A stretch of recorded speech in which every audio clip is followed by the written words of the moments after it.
چا ورته راغلی وه زموږ ټولو سره ملاقات وکړو او چې په لاره کې هلته تلل نو هغې اکسیډنټ وشو او په هغه ټیم په ټک باندې هغه مړه شوې ده. بیا موږ چې څنګه لاړو د هغې غلور هلته اپرېشن موږ وکړو او هغې ته ګاډي باندې ارینجمنټ وکړو هغه مو بیا مردان ته ولېږله.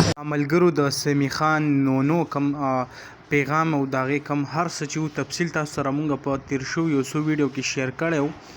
نن چې کم دی د پښتو سپنکاران راغونډ شوي وو هغوی یو میټینګ کړی وی ویل چې آیا کله چې دا مرګ واقع شو نو وایي موږ ټول چې کم دی هلته لاړو او مونږ کم د دې لور چې وه هغه هم ګاډي ته وخېجوله د مردان کم اسپتال ته هغه راوړه هلته اپریشن وشو. دا هر څه چې کم دی هغه مونږ وکړو.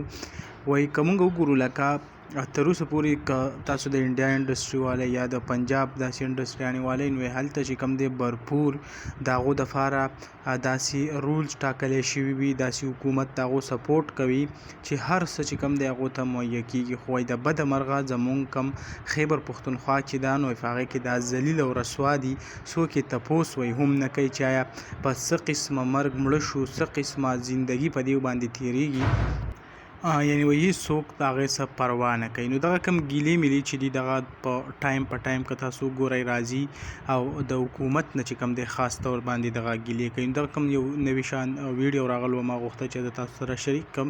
انشاءالله بل ویډیو کې ملایږو. الله حافظ.